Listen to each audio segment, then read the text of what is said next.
Buonag and bienvenidos, listeners, and welcome to Über Cinco, the podcast game show where we deep dive top fives. I, Brian Ernst, will be your host for today's festivities, and in the den today are my two main chooches, Mitch Brinkman and Nathan Hennenfin. Today, these charlatans will attempt to reveal and defend their top 5 sisters.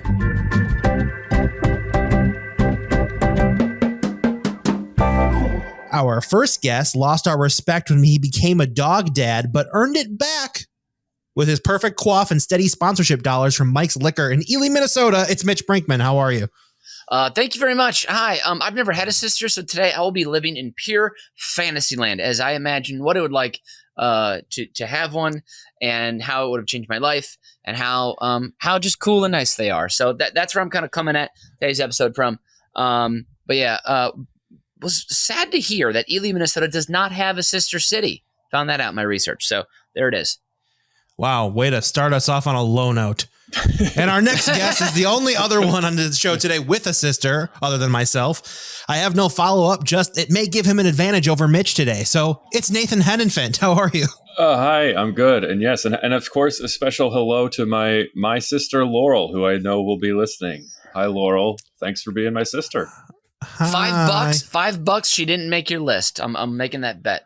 She did not make my list. Oh, $5 to me. Woo! Thank you, Nathan. Oh, That's man. an easy $5 right there.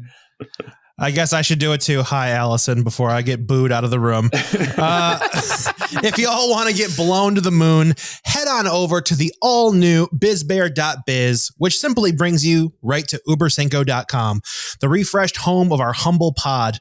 You will now be able to see featured episodes, watch the YouTube version of the show, and even leave us a review all under one roof. Better yet, the same suggestion form for you to submit your topics to us is still there, but with a bonus. Wonderful. There is now a microphone icon at the bottom right hand of the screen that allows you to leave us a voicemail. So give us your ideas in your own voice or any ex-girlfriends. Really give it to Nathan anonymously. All right. And once you're done palling around our new virtual digs, take a load off with a quick rundown of the rules. Each player in the den has spent time with today's topic arranging their top 5 answers in order of importance. Those answers have been submitted to the host who will moderate the game, awarding points to the player with the most poignant answer. Starting with their number 5 choice, we'll move up the ranks until we reach each of their top answers. But if both contestants happen to have the same answer on their list, well, we have an Uber stare. You will hear the official Über Cinco siren, and both players must reveal their answer and what number they ranked their submission. An Uber stare down is all or nothing, with one player earning 3 points. After all answers have been read, the host will reveal the final score. As a reminder, don't forget to stick with us until the end of the show, where I, Brian Ernst, will give you my Fast 5 send-off, where I'll rattle off the definitive list of the top 5 nicknames for your shovel. Ooh. And finally, as host, I'm entitled to institute a house rule for today's game. Bonus points to the man who has the most random object in arm's reach. But don't grab it now. Let your object air out, and we'll get to it at the end of the show. Nathan, you won the pre-show bench press contest. But let's be honest, you both only lifted the bar, so with your feeble arms on blast, Nathan, you may go first. Okay. Thank you. My number 5 is, and I believe I'm pronouncing this right, but probably not. Sister Bertrill. Sister Bertrill. Birdie. We'll go with it. Anyways, this is also known as the Flying Nun. Oh my word. Just as we're getting started here, there's 2 nuns on the list. Oh. That's what I'm going to match up today. Holy cow. Both at number 5. You both got nuns. Mitch, who do you have at your number 5? I have Sister Sarah, my kindergarten teacher. So.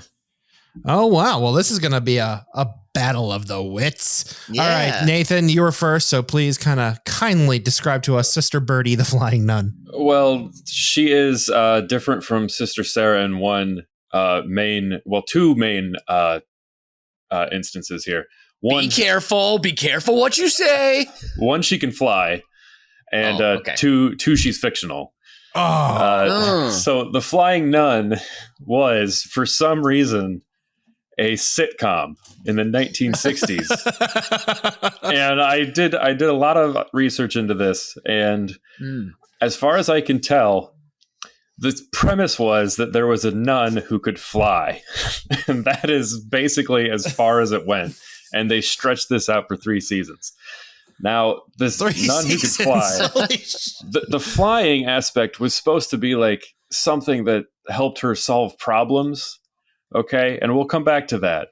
But the reason she could fly is because she was a very slight figure. Like, she only weighed 110 pounds. And the nun habit, the traditional dress, it had a hat sort of thing, some sort of headgear with a big sort of paper things that worked as wings. And so if the situation called for it, she could position herself against a light breeze and start to fly. And this is featured in the opening credit sequence with the title theme, "Who Needs Wings to Fly?" That's true. What? And who needs wings to fly? And she has a quote from the series: "When lift plus thrust is greater than load plus drag, anything can fly." So keep that in mind. If you're having a bad day, just remember, when lift plus thrust is greater than load plus drag, anything can fly. What? Got a ring to it. What a great punchline for a joke that we missed part of, I'm guessing, right? That's And so she also runs into a situation with there's a young boy. He wants to fly and wears the hat, but she does point out in 1960s fashion that a boy can't fly because his weight will be distributed differently throughout his body than a woman's. And so that's why he couldn't fly in the hat. So they really stuck to physics in the Flying Nun. Wow. Well, so I tried to find an example of her flying and how this saved the day. Okay. And in the episode I looked at, I couldn't find one. But she did fly, and it just seemed to be because it was like, well, they have a lot of footage of her flying, or like of her in front of a terrible. Are there words? Are there words to the theme song? No, there are not. Oh, boo. Yeah. So it would not help in the audio only format to play it. But so in the episode I skipped ahead to the next time she was trying to fly, and there were some guys there who were like, see, she's gonna fly, it's gonna be great, and then she couldn't because the wind wasn't strong enough. I guess that was the joke. Oh my. And then I skipped further ahead, and those same guys were in some sort of seedy nightclub, and they were doing a bad mobster impression and calling whoever their adversaries were Finks. Finks. Yeah, they're a bunch of Finks. And so that was who the Flying Nun was getting involved with. But after I'm describing this overall embarrassing show, like it was those feelings when you watch somebody else and you're cringing because you're embarrassed for them. That was the whole way I felt looking at everything I was learning about this program. Sure. And, oh God. And so who do you think played the Flying Nun? Any guesses off the top of your heads? I actually know this, so it's not a guess for me at all. But Brian, do you know, or do you have a guess? I know as well, because I'm an avid Smokey and the Bandit fan. So please let it rip. Sally Field, the illustrious Sally Field, was playing the Flying Nun. And so in later series, Sally Field became pregnant.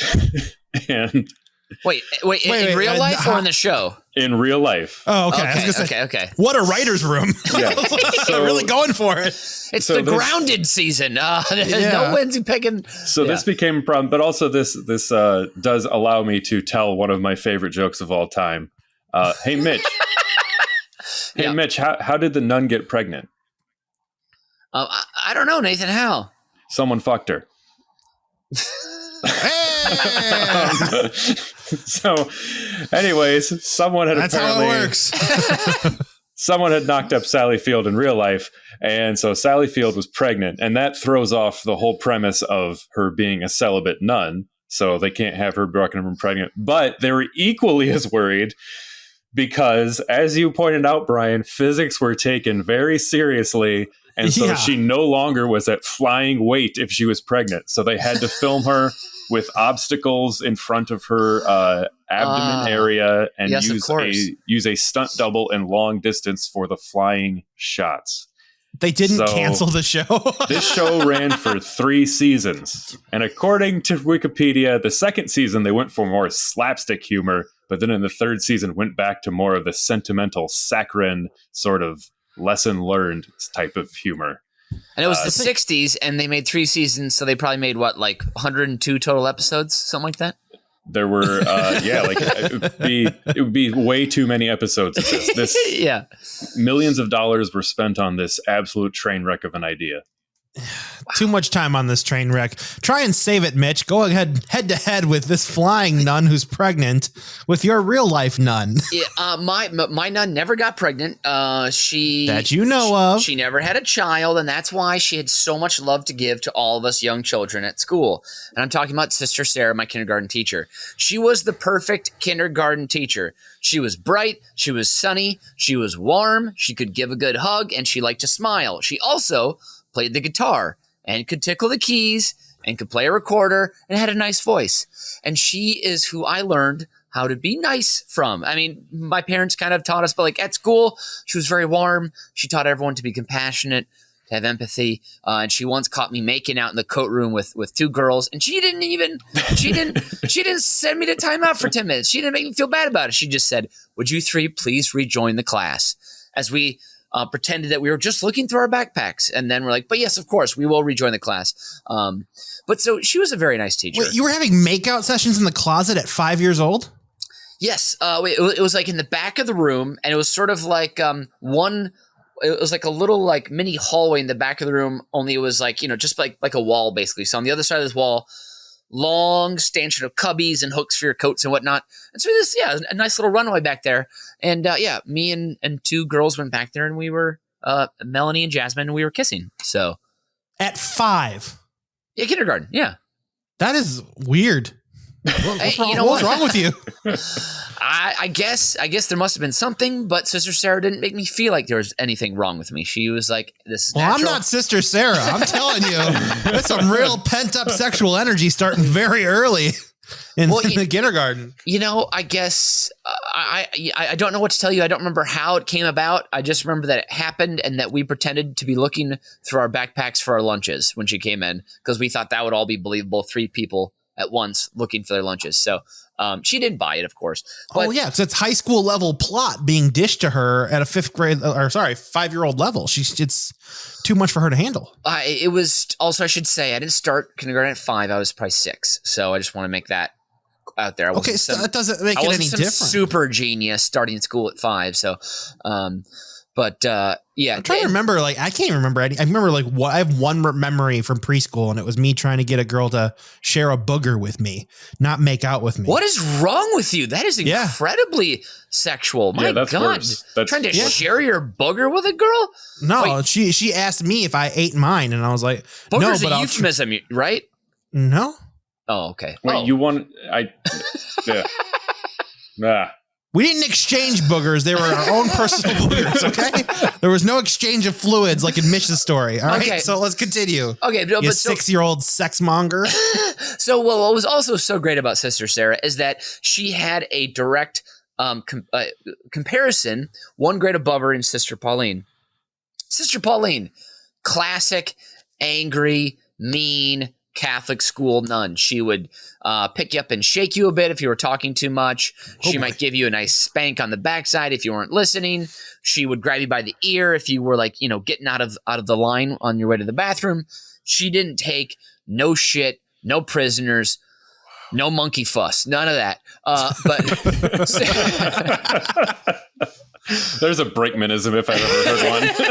No monkey fuss around here. All right, no monkey fuss. No monkey fuss. But Sister Sarah, she always knew. She had that coo to her voice. She'd be like, ooh, children, ooh, come back to the flock, come back to the sitting rug, and bring. She'd play a nice relaxing chord, and then she'd bring us right back in again. So. I have a lot to thank Sister Sarah for. She was right there on the first floor. She always had a really beautiful room. She was very good at decorating it. And she taught me this style of coloring where you go really hard on the outside edge, and you go a little bit lighter on the inside. So like each piece that you color is kind of fun. Yeah. That is nice. Yeah. So I just, Sister Sarah, I love you. I don't know if you're still alive. I hope you are. If you are, I hope your life is great. So I want to thank you for that. And if you are, I'm sorry I implied you might be dead. Well, she was old already, at 5. So it's been a long time. So I'd be surprised if she was alive still. But yeah, and I had her when my school was still St. Luke's, now it's St. Thomas More, and it had another name in between there and another name in between that. So good memories for me. And I'm trying to think of any other details about Sister Sarah. Oh, she wore a great flowy dress with a sweater cardigan over the top. I remember that. She something very like she could move in, she could play her guitar, she could wrangle kids. So dare we say fly, maybe? Yes. Perhaps. I didn't even think about that. I never saw her drive a car. She might have just flown home. Oh my God. Wow. Well, as host, it's one of the hardest parts of my job is to try and score these stare downs. And I have to come to what is the call to action at the button of each of these number 5s. Mitch, You made me think about weird kids making out near cubbies. Yep. Nathan, you made me think about, hey, maybe there's a fun show I can hate watch one day. So Nathan's getting the points. 3 points to you, Nathan. Are you kidding? What? Yeah. Oh, I mean, that shouldn't surprise you in the least, Mitchell. Brian, that was the thinnest defense for giving someone a win on a stare down. I was like, are you kidding me? Oh, my God. Number 4, Nathan. Take us back. Come on, number 4. I would like to include a teacher nun story of my father's real quickly. Is when my dad was like 16 or something. He got a guitar to take guitar lessons, and he took guitar lessons from a nun, and she stole his guitar. And that was the end of my dad's guitar career. Was this a traveling nun that was going from town to town and just I don't think so. She just like, I guess he left it at the nuns, like wherever they were doing the lessons or whatever. And then she was like, yeah, you can get it next time. And then he showed up the next time and she's like, well, where's your guitar? And he's like, you have it. She's like, nope. Kidding me? Yeah. So she stole his guitar. Wow. Yeah. I've always said you can't trust no nuns. Can't trust them. No. Yeah. They're shifty. Hiding behind those weird hats. She flew away with his guitar. So number 4, I have, and I again, I may not be pronouncing this right, but I believe it's the Trung Sisters. And these, we're going all the way back to the 1st century of the Common Era. So 2,000 years ago in the land of Vietnam. Okay. And Vietnam was being taken over by the Chinese, big superpower, and they were coming in and sort of infringing upon the Vietnamese culture. And they were taxing the region. They were putting taxes on things like salt, the most simple things in life. Yep. And and also the Vietnamese society at this time was very much in terms of equal rights and equal influence for both women and men. The Chinese culture was very patriarchal. And so they were imposing all of this on the Vietnamese people. And so the Trung family they were aristocrats. And they were getting, shoehorned out of wherever they were. So they were stirring up the locals, and they were going to start a little rebellion. And so the Chinese didn't like this. The Chinese governor, he didn't care about this. He was like, no, we're gonna put a stop to this. So they took one of these sisters' husbands, and they chopped his head off. So that was pretty excessive, they thought. Yeah. And so they started going from town to town, and they started rustling up all the locals. And they had been trained in the military arts because, as I said, this society was very equal-minded. Mm-hmm. And so they eventually got to the point where they had 80,000 people in their army with 60 women generals, including their mother, and also widows of the people who the Chinese had been executing. And so they stormed through the Chinese occupied territory, and they took everything back. And the guy who was the Chinese governor who had been messing everything up had to shave his head and sneak out in disguise.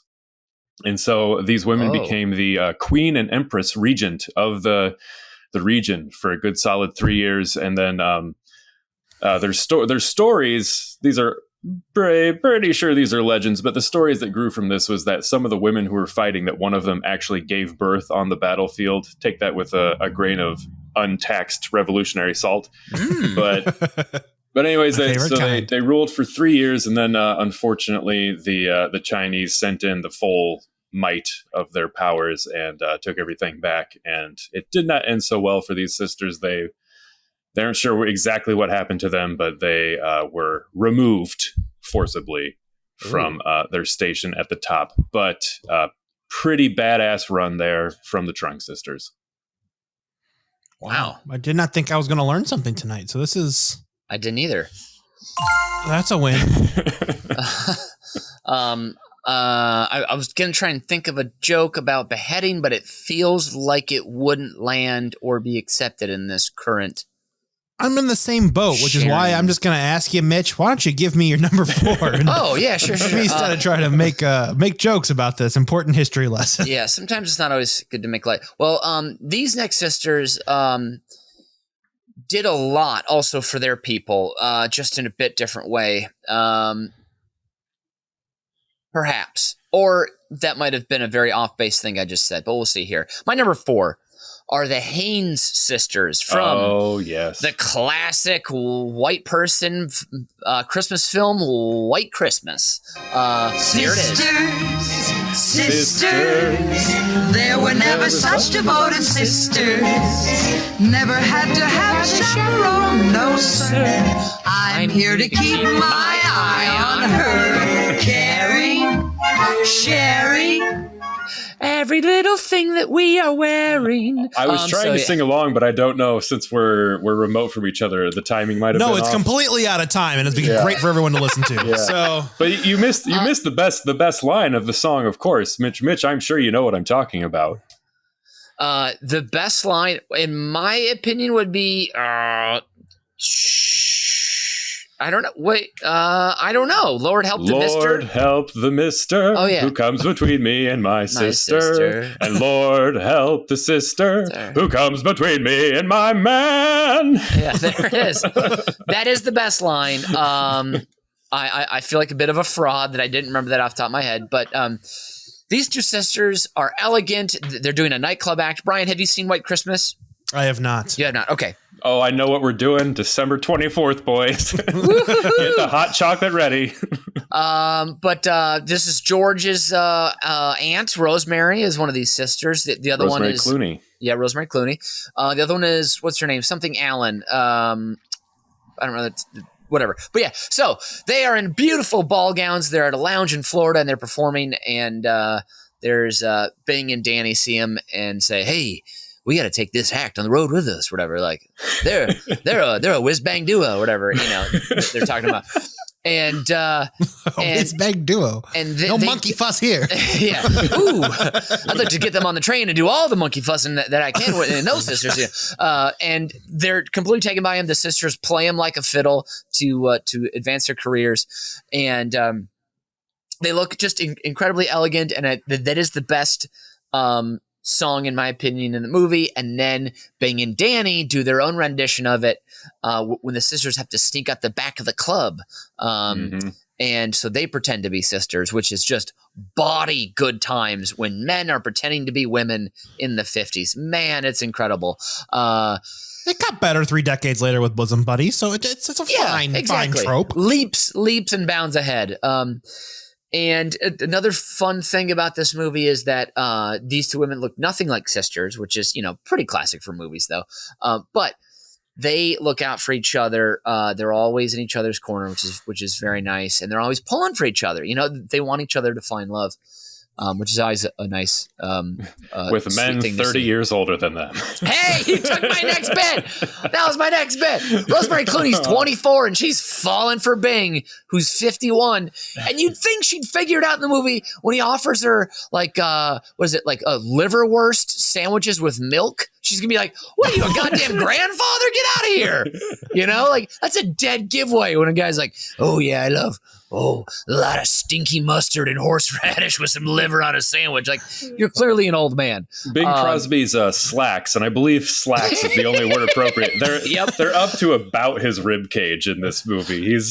They are so high. It's clearly covering his bourbon and cigarette gut. So, Bing's skin not holding up well throughout the movie. It's like you can tell like what weeks he was drinking heavily when he wasn't on camera. But yeah, Rosemary Clooney is incredible throughout, and she has a real presence on screen in this one. And so yeah, that's my number 4, the Haynes sisters, and of course they end up saving the day with their performances towards the end. So yeah. The little fact that I learned about this last Christmas was, I'm not sure if it was on the Sisters songs, but there are some songs in that movie where both Rosemary Clooney's and what was the other woman's name? Something Allen. It's not Joan Allen. It might be Joan Allen. I don't remember now off the top of my head, but it's sort of like a Singing in the Rain scenario where Rosemary Clooney is actually doing both voices singing. Oh, really? Oh, Yeah. I did not know that. Oh, wow. Yeah. So she's doing both parts.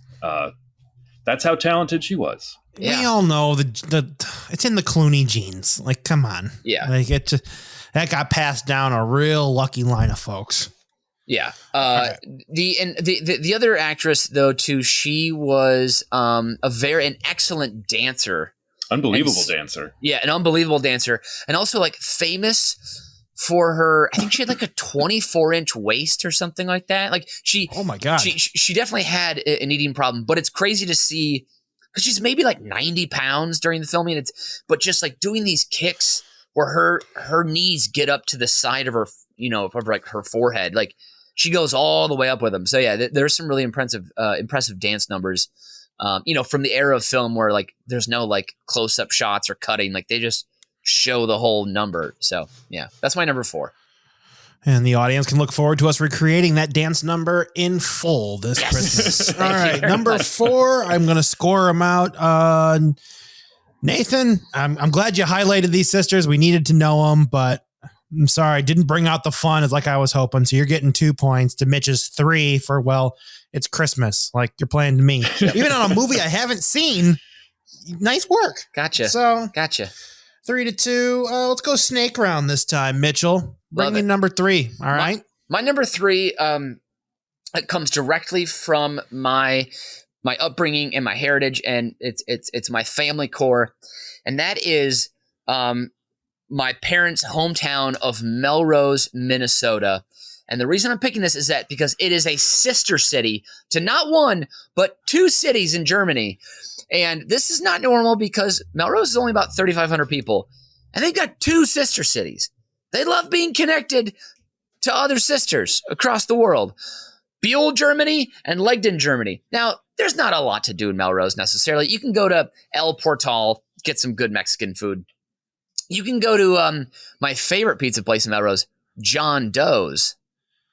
Dough. Yes, Nathan, you can laugh. That this is the point where you go, yes, that's a good one.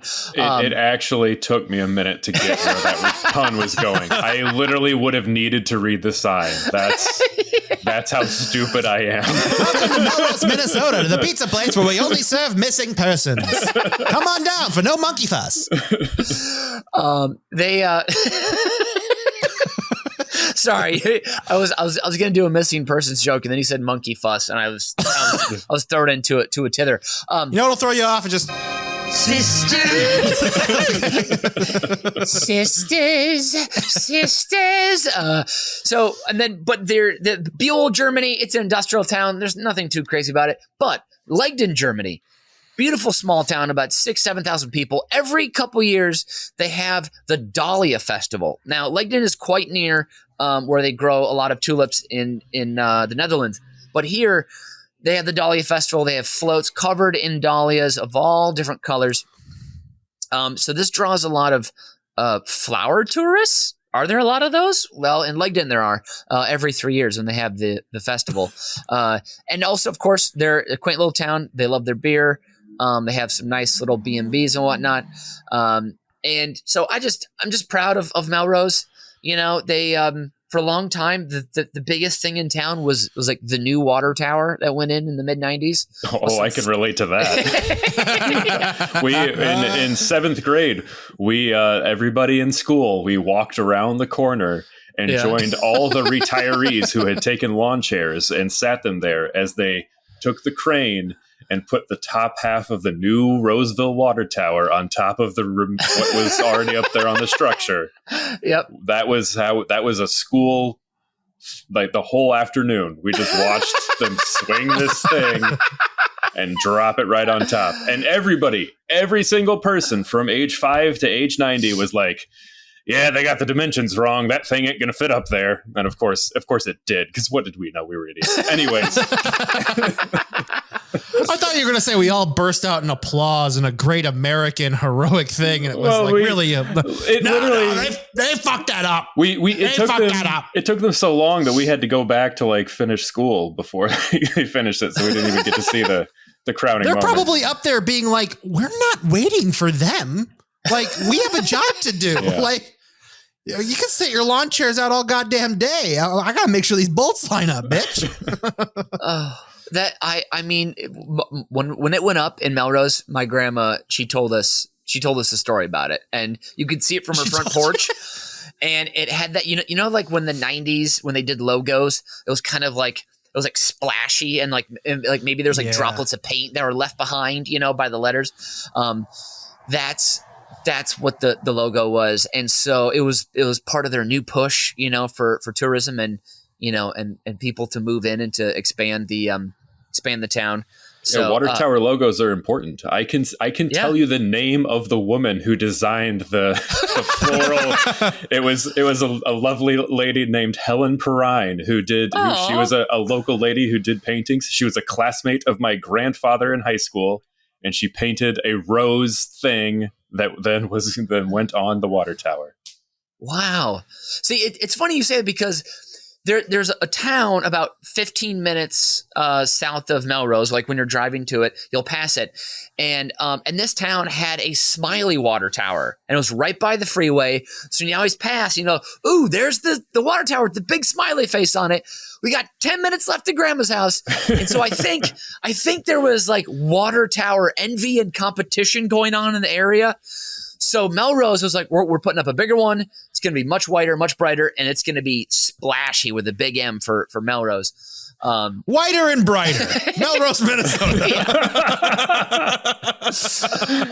And the other attraction for us as kids growing up, there is a business there that they install and service milking machines for local area farms.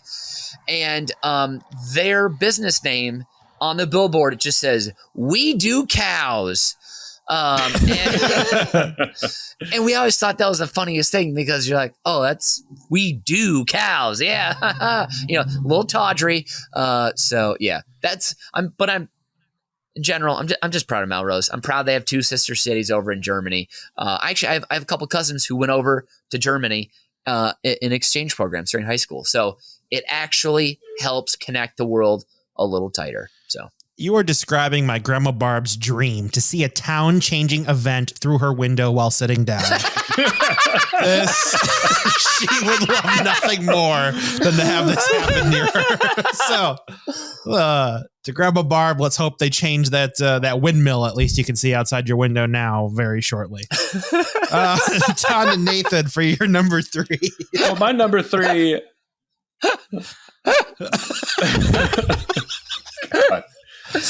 We lost Mitch. Mitch has died. Sorry, it just reminded me. I was at a parade once with my grandparents, and they didn't want to get out of the car, so we stayed in the car and watched the parade from inside of a car. And one of the parade floats was just a speedboat being pulled that had a keg on it, and all the old people that didn't want to get out of their cars just honked for beers, and the high school kids would fill up beers and run them to the cars for the old people. And it just made me think of that. Like, we're not going to get out of the car for this parade. No. So, yeah. Sorry, Nathan, I won't take any more of your time.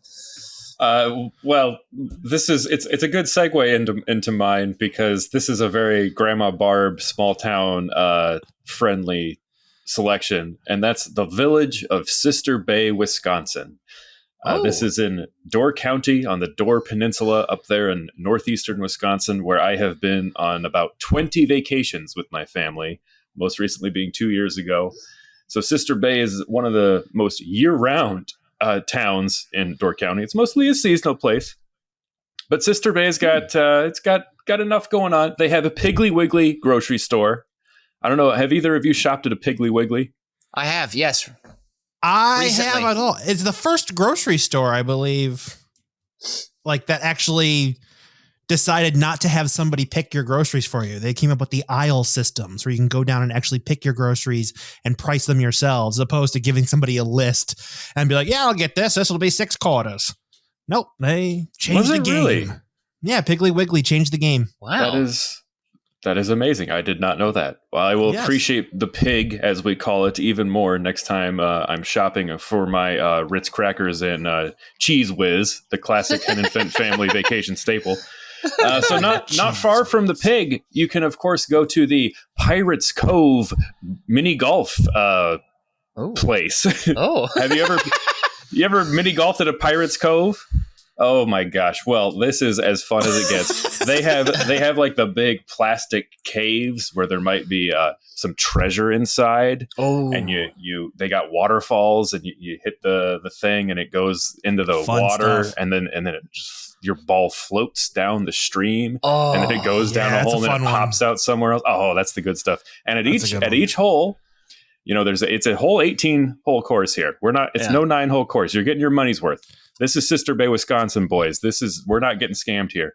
Okay. At each hole, there is a little informational placard at the beginning, at the tee, as I believe the golfers call it, the tee. Yep. And it tells you some facts. T-box. Yeah, some facts, some hard facts about some different pirates, like Blackbeard and so on. So you get a little history lesson, which I have had, as I said, about 20 times. Can't remember any of Edward Teach was the name of Blackbeard. I picked that up after 20 times. That's all I've got. That's all the retention I have. Anyways, after you're done golfing, you can head on in to what's the other great Midwestern white recreational activity? That's right, bowling. You head to the Sister Bay Bowl. Sister Bay Bowl and Supper Club. Now, it's not a restaurant, it's a supper club. Supper club. Wow. Very different. It's built on a hill as you come into town, and so it's a very difficult to negotiate building that they somehow crammed a bowling alley into. Very awkward. But if you like bowling... Did people walk to this building and be like, all right, we want to put a bowling alley in you. And the building's like, I don't know about that. I'm on a hill. You drive a hard bargain, but we'll do it. That's literally what you would think if you saw this. Are you bowling uphill or downhill? Because one way would be much tougher. It's an uphill bowl. You really gotta put your ass into that, baby. Sister Bay's uphill bowl. But then no monkey fuss. You head down the main drag there in Sister Bay. You're looking out over the Green Bay, off the Door Peninsula there. Absolutely picturesque, beautiful. And you run into Al Johnson's Swedish restaurant. Oh, baby. So here's the thing about Al Johnson's Swedish restaurant. It looks like a log cabin up there in Sweden. And you've got your Swedish pancakes, your lingonberries. Oh, baby. You got your Swedish meatballs. You got waitresses dressed like they're from the 1800s in Sweden. But here's the thing. On the roof. Cleavage? There's... Well, these waitresses have been there since the original Al Johnson founded the place in about 1965. I will say that. So clean. Sorry. But on the roof, not sorry. Okay. There is grass. Oh. And do you know why there is grass on the roof? Because there's goats. Because there are goats on the roof. Yeah. And I want to speak directly to the listeners here. If you have not eaten in a restaurant with goats on the roof, by God, get off your asses and eat in a restaurant with goats on the roof. The food tastes 15% better. It is a truly magical experience. You can't help. I've been there, as I said, 20 times. every time we go, we got to wait outside and try to get the pose correctly where you can get the family in with a goat behind them on the roof, because it's equally amazing every time. Anyways, get your asses up to Sister Bay, Wisconsin, and eat in a restaurant where there are goats 10 feet above you. Delicious. Do you ever hear like Yeah. Yes, we do, because of the goats. On account of the goats, we hear goat noises, yeah. But I'm sorry. I was trying to do a noise of a goat falling off the roof. Do the goats ever fall off the roof? No, this is what goats are famous for. They're up in the mountains and they don't fall. This is what goats were made for. Some goats are. Not all goats are good at balancing, though. These goats have been put through the ringer. Only the finest goats. These are first-round draft pick goats at Al Johnson's, all right? All right, I'm sorry. They're just driving out to a farm and grabbing goats at random here. This is professional stuff. Okay. These are non-monkey fuss goats. Everyone's got a restaurant in Wisconsin on whatever trip you take. Sorry, my accent kicked in there. Wisconsin. As you're heading up there, ours is Pioneer Family Restaurant in Westfield, Wisconsin, which is about a third of the way up to where we usually go. And there's like a giant, like fake Paul Bunyan outside. He's kind of more like, it's just like, I don't know. It's not that great. But inside, you get a giant plate of biscuits and gravy and a bathroom that is way too small. And you get to stand at a urinal and look at just the finest lures you have ever seen. Just stacked 4 in a row. Handmade there. Oh, just wonderful. How many towns in Wisconsin and Minnesota have a Paul Bunyan statue? Because this is like the 30th that I've heard of, whether in anecdote or TV and film. The original town is Brainerd, Minnesota. That one's got the original Paul and Babe up there, right near Paul Bunyan Land, actually, too, is up there. So that's the original. I don't know about any other towns because the rest are imposters, imitators, if you will. It's not really like a Paul Bunyan. He has a flannel shirt on. It's kind of, who's the... not Don Quixote either, but somebody who's kind of like got the. Well, those are two very different people. There's a lot of. I'm trying to think who's got like a fur hat with a tail. Flying Nun statue? Is that what you're thinking of? Davy Crockett. Like a Davy Crockett type look, but like in a Paul Bunyan pose. It's like a generic frontiersman sort of thing. A generic pioneer outside the Pioneer Family Restaurant. It's just like without the red and black buffalo check shirt, it's not Paul Bunyan, and he's got to have the classic watch style. Winter cap and an axe? No. It's more of the Crockett style, like fur. Oh, okay. And instead of standing there with an axe, he's holding like an oar, but there's no water around him. I don't know. I got to get us out of Wisconsin. 3 points all around. Hold on. Great round. Quick question. Isn't 18 holes in mini golf too much mini golf? Just like 18 holes of regular golf is too much regular golf. Only if you suck at mini golf. Boom. Yeah. Mic drop. Oh. I think 12 to 13 holes is the perfect amount of holes. It depends on how creative the holes are. Well, you know what? I still, like, no matter how creative they are, unless there's a mini golf course out there that is longer than any courses I've played, but I feel like I always get bored after like 12 holes. Maybe because you're losing. You have not been learning the fun facts about pirates that the rest of us had. That is, if I could do 72 holes of Pirates Cove, I would. Well, maybe if I knew old, Pegleg McShrimp, sailed the South Sea and stole gold at his whim, maybe then I would enjoy mini golf a little more. But I don't know. I feel like 17 holes is maybe just a little too much monkey fuss, for one afternoon.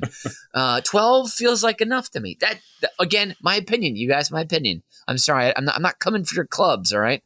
All right. Good. Because the regulation. Okay. Good. Let's stick with Nathan. Give us your number 2. Snake round again. You're snaking us again, bro. You're getting snaked twice, bro. Oh my God. Well, so on this one, I avoided a stare down. There was a way you could have linked this, and I won't say how, because that'll be a spoiler.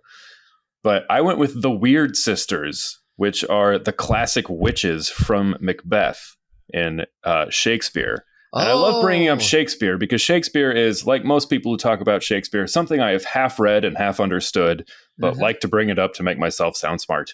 So these are the 3 witches with the classic the speech of double toil and trouble, and so on and so forth. Have you seen the new trailer, by the way, for the A24 reboot with Denzel? I have not. No. It's very black and white, very pretty. I suggest everyone go take a look. Looks like it's gonna be an interesting film. I will be checking that out. Excellent. Very nice. Excellent. And so Halloween is not too far away as we record this, and all of the tropes of all of the tropes of witches sort of pass through this. It was not an entire invention of Shakespeare. He was taking folklore and whatever, but it was sort of condensed and crystallized, if you will. And that's been built on through the years. For instance, of course, the movie Hocus Pocus has 3 witches, which is based on that. Yep. And I have never seen Hocus Pocus, which makes me... Fuck you. Get out of here. I did.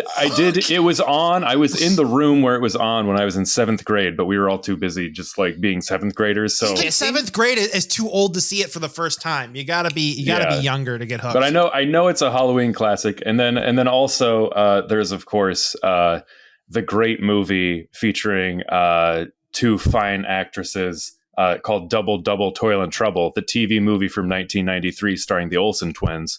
So, that's another classic that they were an offshoot of this Shakespearean, what have you. Mm-hmm. Also, we've got the Weird Sisters, the rock band. This is in the Harry Potter movie, Harry Potter and the Goblet of Fire, which is made up of members of Radiohead and Pulp.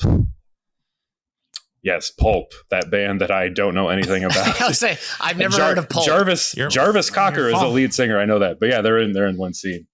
So of course the inspiration is the 3 fates, and so the thing is they set the whole play in motion because they basically tell Macbeth that he will one day be king, which means King Duncan has got to go, and then he kills him. And so the big question is, of course, like in The Matrix. When he knocks the thing over, he's like, don't worry about the vase. What vase? He knocks over the vase. But would you have knocked it over if I didn't tell you? That's the whole, that whole thing. But is there a curse from these witches? Is there? And the answer is yes. The play is cursed. Actors do not refer to Macbeth by name because it's some dumb superstition, but they call it the Scottish play. Oh. So to any of our listeners there who want to sound like they've got the in with the theater crowd, sometime refer to Macbeth as the Scottish play, and you'll get a lot of brownie points. Anyways, that's enough about something, again, I have half read and half understood. I go to theaters purposefully yelling Macbeth, hoping a light falls and kills an extra. Because I'm I've always heard someone yelling Macbeth during my improv shows, and that's been you. Yeah. This thing over yet? Macbeth! Macbeth! It's funny because I do seem to not be able to come up with funny stuff when I'm doing improv. I think that's because you're yelling Macbeth. You and every other improv person. I should have called it the Scottish play, and then you would have been funny.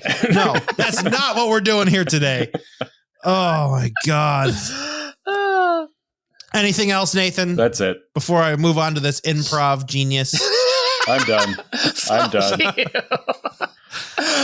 don't even know why I'm like shitting on you. Like all of your improv I've seen has actually been good. So there's no need for the insults. Wait, really? Thank you.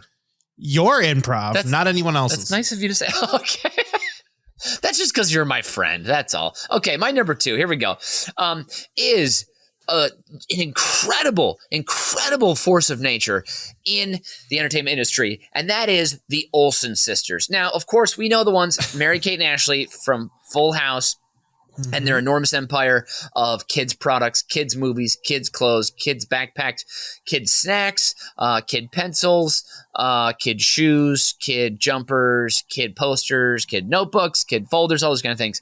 They ruled the roost when we were kids. They made so much goddamn money.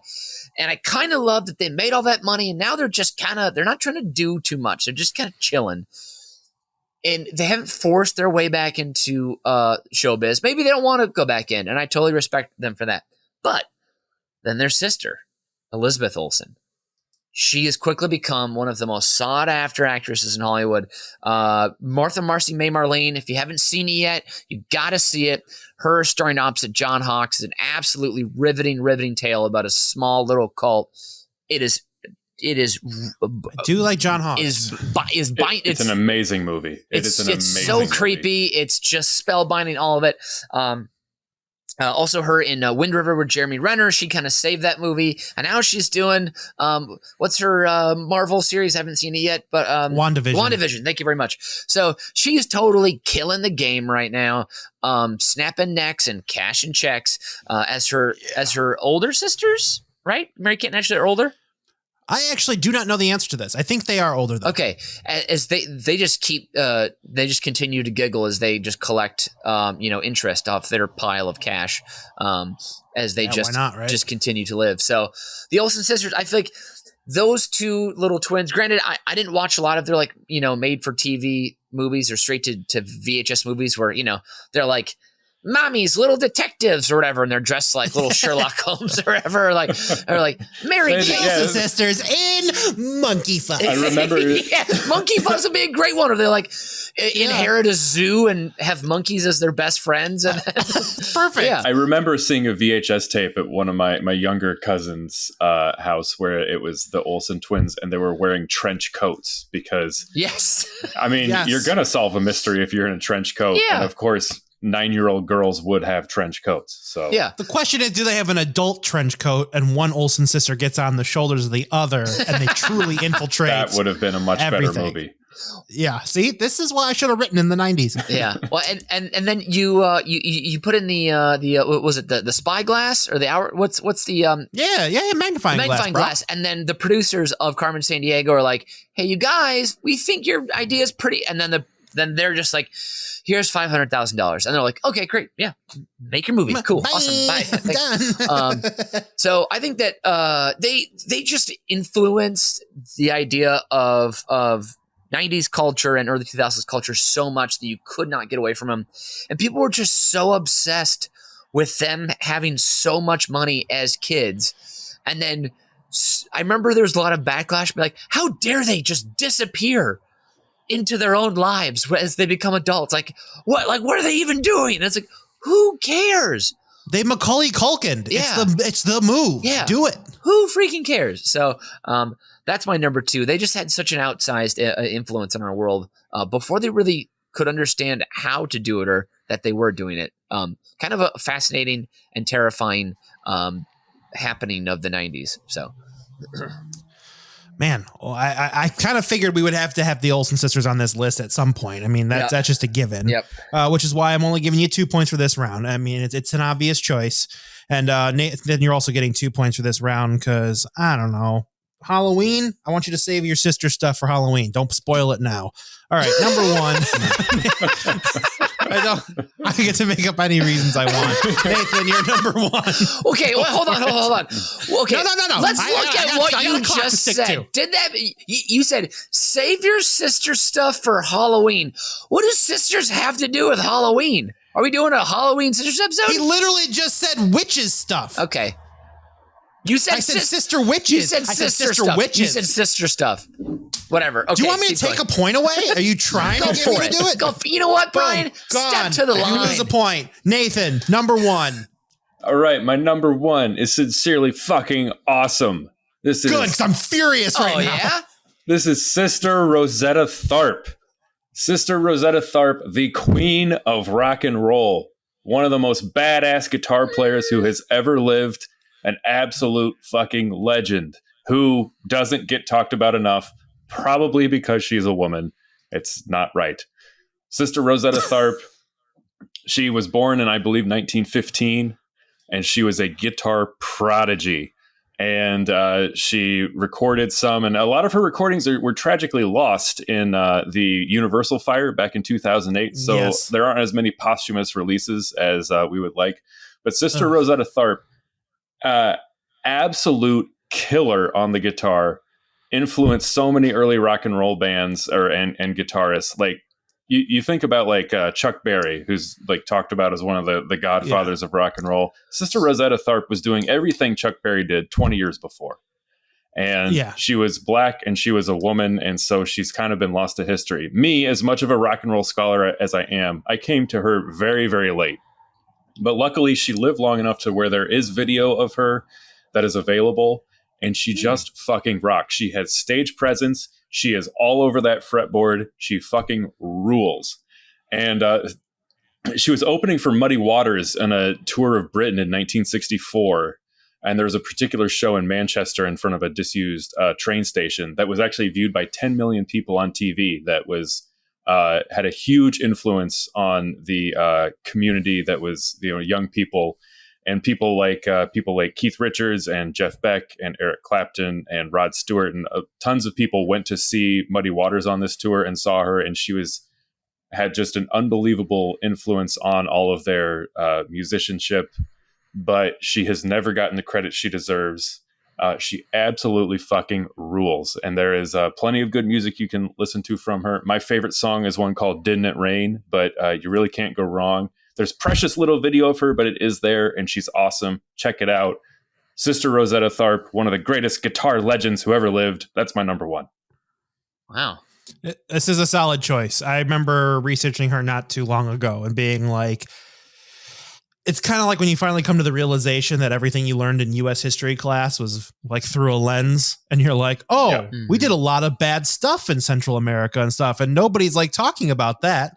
And then you're like, oh yeah, you're right. 20 years prior to everyone that we revere as the fathers of rock and roll. It's kind of bananas. She was, I mean, it's hard to pinpoint exactly where rock and roll might have started and stopped. Like, there was some stuff prior to her, but there's no video of Robert Johnson playing guitar. You only got these crappy recordings, so you couldn't see it. But she's one of the first people you can actually see video of her where she's working the crowd, and she's showboating a little bit, but she's also just a stellar musician. And longevity, right? She lived to be, I mean, she got into like the 70s, right? Yeah. She didn't die till 73. So that's why there's some video. Yeah. And so, it's an absolute travesty that she doesn't have more recognition than she does. And on a good old fashioned rainy day, just put on some of those crackly old recordings. You'll love those early recordings that are just kind of, that just sounds better than the highest fidelity sometimes. And so there's some of that from her that I like to go back and revisit, and it takes you to another time and another place, and it gets your foot stomping and your booty shaking. Damn. I love to shake my top of that, Mitch. Shake my booty. You know what? I'm gonna go for it. I'm gonna try. All right, but I'm gonna take it in a very, very different direction, because Sister Rosetta Tharp was real and from a long time ago, and this selection I have for my number one is fictional and from the last 3 years. So, and my number one sister is the only daughter in the Roy family on HBO Succession, and that is Shiv Roy is my number one. Now, you might be asking why, why care? And it's because Shiv has undergone an incredible transformation to season 1 to season 2. She's kind of disconnected from the family. She has her own life in politics in season 1. She's killing that game, though. And then she realizes that there's a chance. There's a thread there she can pull to acquire a lot more power in the family business. And then season 2, her hair's cut and short. She's all of a sudden she's done with the cardigans. She's dressing in a lot more business attire. Her outward appearance, the way she speaks, the way she moves, the way she dresses, directly reflects her journey in season 2. And one of the main reasons that this may seem surface, but it is about inspiring your contestants today, and she has inspired me. She rocks the fuck out of a turtleneck all the way through season 2. And her alone, along with a little bit of Glenn Howerton, but mainly Shiv Roy, inspired me to take a stab at turtlenecks this past Christmas. So I got 3 of them for gifts, and I've been trying to, I've been wearing them in colder weather, and I've actually been getting some compliments here and there. So you do look good in a turtleneck. I'm not going to lie. Thank you very much. Actually, it flatters you. You guys remember for the St. Patrick's Day show, I was a turtleneck. That's exactly what I was thinking of. Yeah. So you look like you were going to rob an art gallery in Paris. Right there. That's enough for 3 points. God, Nathan, thank you so much. You know what? I'm in a great mood now. Brian, your hosting has been absolutely stellar all night tonight, and I love looking at your shiny little face. You bring me such joy. Thank you for for judging such a good game. I don't even care if I lose tonight. That's how much fun I've had being judged by you, Brian.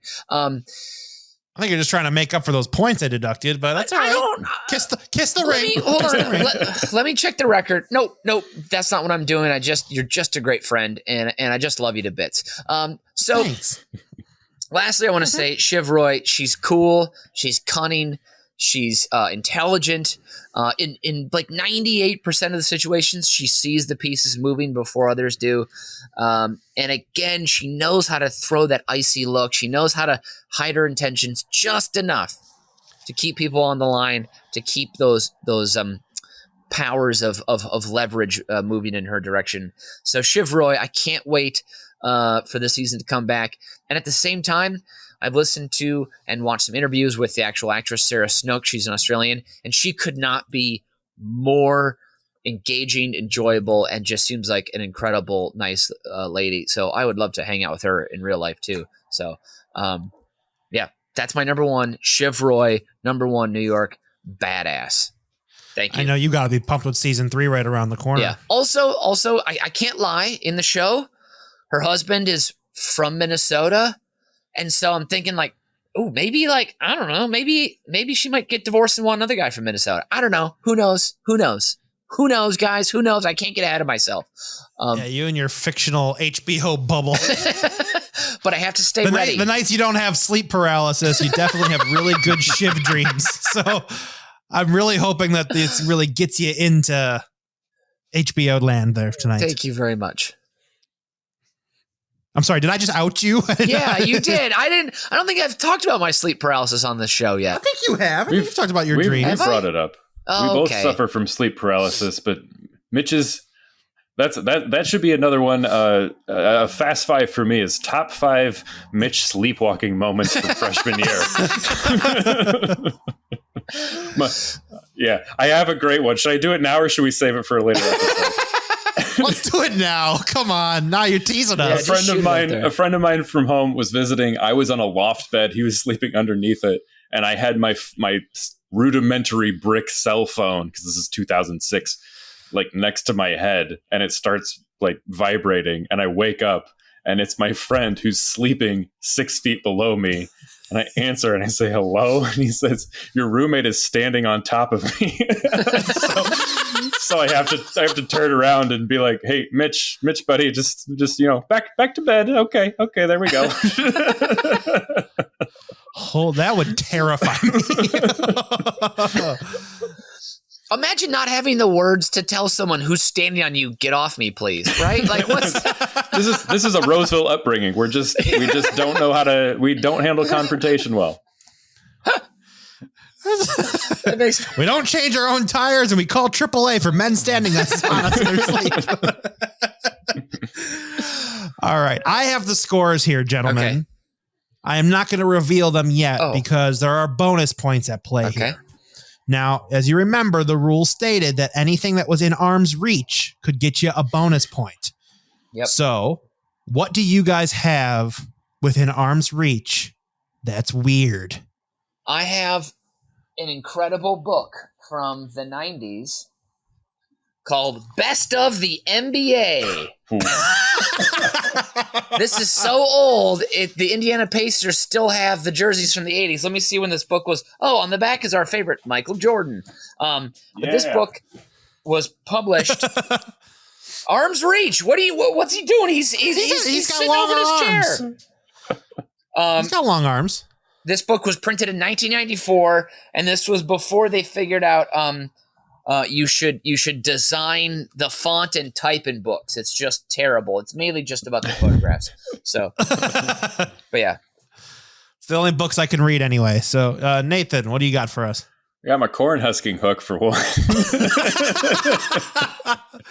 For those of you just listening, this man has a red leather strap on his wrist with a protruding metal hook. That's true. That's what it is. How do you explain that to new visitors? And you know what? Just for the people watching on YouTube, I'm going to give them a little extra bonus if you can hold on just 1 second. Oh, we can't wait. We're counting the moments. Nathan has removed his headphones. He's reaching even further. I've got two. I literally have two of them. He can double shank you at a moment's notice. Yeah. So that's what I want to be judged on. But I also want to point out that within my arm's reach was also this complete series DVD of Sports Night with Aaron Sorkin, featuring Felicity Huffman and all these other people. Josh Charles. Yeah, and yes, he is a guy who was in it. Good job, Mitch. And Joshua Molina and others. Yes. And William H. Macy in season 2. Peter Krause. I also want to say I have this Best Sweetheart Oscar also just within arm's reach. Didn't have to lean over at all. It's that close to me, so that's pretty cool. Yeah, I won that at an award show a couple years back. All right. Best well, sweetheart. You guys both impressed me with bonus points. You're both getting a bonus point for this round. That's a wash, unfortunately, but you were both getting 3 points for your number one as well, which brings Nathan's total to 14 and Mitch's to 11. You lost. Yeah. So that's not good for you. Of course, we can't leave today without listening to my Fast Five, which of course is the top 5 nicknames for your shovel. Number 5, problem remover. Ooh. Have someone that's a little bit too close to the truth. Grab your trusty problem remover and get to the bottom of it. Number 4, old Betsy, because you used it to bury grandma. Number 3, hatchet job. This nickname has a double meaning. 1, it throws your enemy off your scent as they think you're talking about your axe. But your shovel did do a horrible job dicing up Betsy. Number 2, Corky. That is right, Corky. Because of that time, you got really good with a lathe, and you were able to cork the shaft of your shovel to make it more aerodynamic. Solid ingenuity. And number 1, Shovely. Because honestly, you just love your shovel. That's this week's edition of Über Cinco. The man in the shark eating a submarine hat has been Mitch Brinkman. And the double hooker himself, Nathan Nathan. Hello, How are thank you. Say Yes. goodbye. Goodbye. Yeah. And as Bizbear always says, carbo load every night. You never know if you'll have to run tomorrow. Auf Wiedersehen and adios. That was great advice. This is good stuff.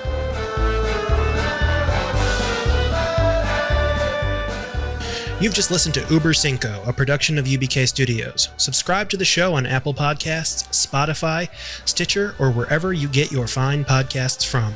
If you like what you hear and want to support the show, please visit our Patreon site at patreon.com/UBK Studios.